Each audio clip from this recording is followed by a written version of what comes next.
Resuming debate, the honourable member for Saanich Gulf Islands. Thank you, Mr. Speaker. It's my honour to rise today to speak to Bill C22. I had not thought that at report stage we would be seeing government amendments that undo a lot of the good work that has been done by the committee. I approach this issue, first of all, by saying I support the creation of a National Security Committee of Parliamentarians.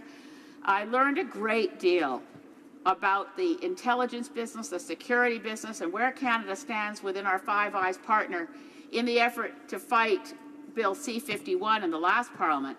I still hope that the review that's being undertaken right now by the Minister of Public Safety and the Minister of Justice will lead to massive changes in the 5 different bills and others that were amended through that omnibus bill known as C51, which set up the security and CSIS as, for the first time since its creation, as a body that can, quote-unquote, disrupt plots, act as having a kinetic function, as the experts call it.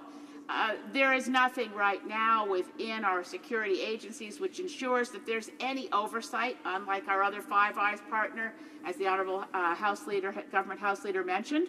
We don't have any oversight for a number of the bodies at all. We have no oversight for CSIS. There had been oversight for CSIS, by the way, in up until the moment of Omnibus Bill C38 in the spring of 2012, which eliminated an advisor to the Minister of Public Safety to warn him or her if CSIS was going amok. That position was eliminated, so there's no oversight of CSIS. There is review of CSIS. There is no oversight of the RCMP. There is review of the RCMP. There is neither oversight nor review for the Canadian Border Services Agency. And for the Communications Intelligence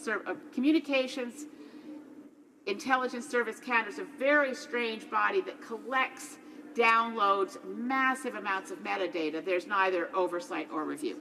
So we have all these different intelligence agencies. It's of critical importance that we do 2 things. One, that we rein in and undo the damage and the potential chaos created for security agencies by Bill C51. I say this, by the way, parenthetically. I want to get to Bill C22, but I do need to say that my opposition to what was done in the 41st Parliament in what was known as Bill C51 is not exclusively concerns about civil liberties. Those are concerns. But having heard from security experts in the course of that review of that bill, it's very clear to me that failing to ensure coordination between and among all these agencies, while giving CSIS the right to be active, as I mentioned, kinetic operations, to be able to have CSIS offer people they are surveilling a basically get-out-of-jail-free card, a prospective guarantee that they will never be arrested or put into the judicial system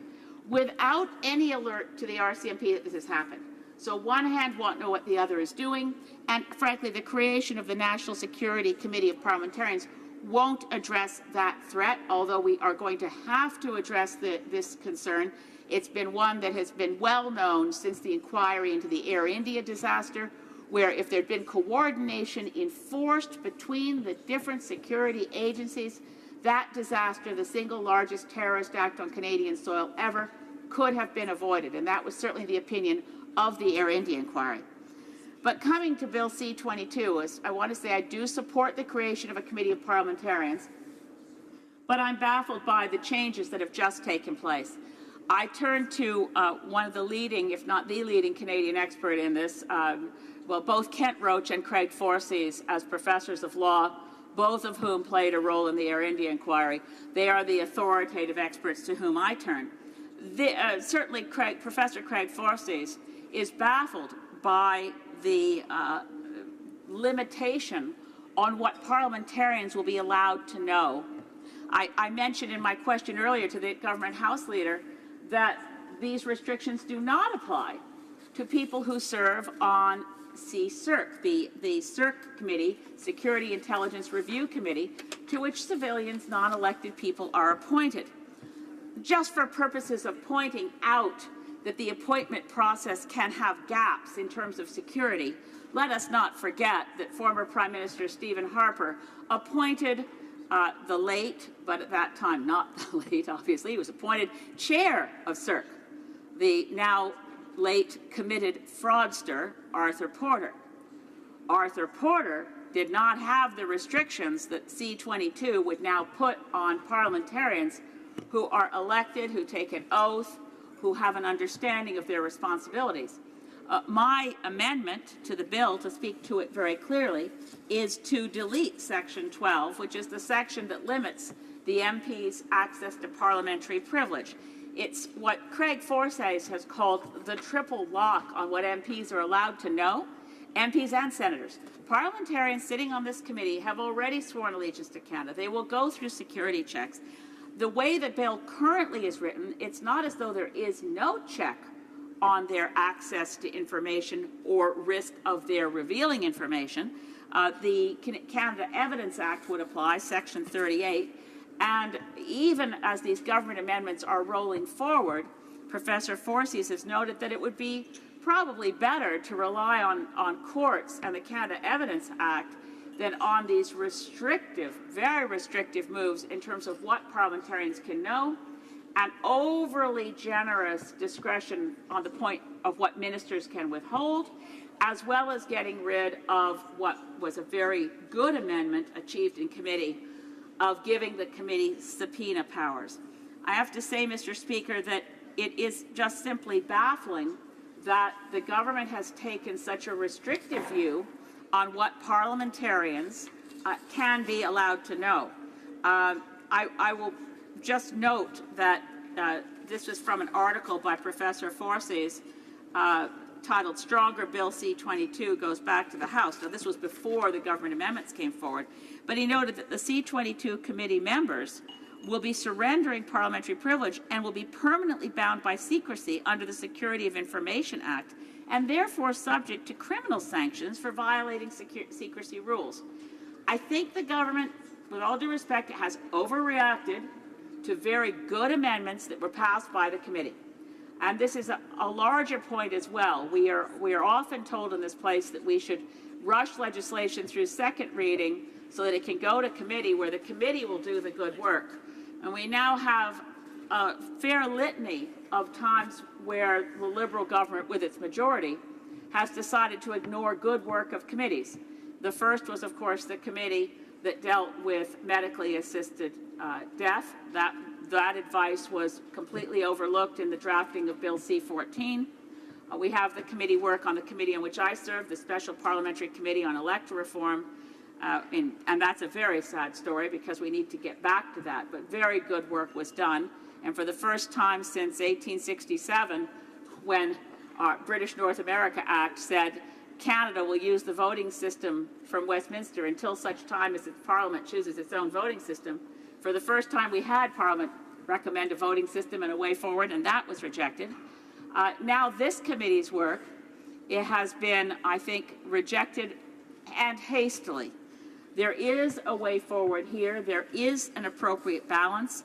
I do believe that the Parliamentary Committee struck that balance, and it's really important to remember that what the committee is looking at is already protected in many ways. The UK Parliamentary Committee has not had a problem with breaching secrecy.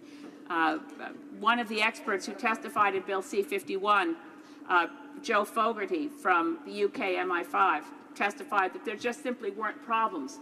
Parliamentarians instructed with the duty to maintain confidentiality have done so. I also point out the precedent that the New Zealand Parliament has a very similar committee, and the New Zealand members of Parliament who serve on that committee do not have to surrender parliamentary privilege. It is explicitly preserved under the New Zealand model.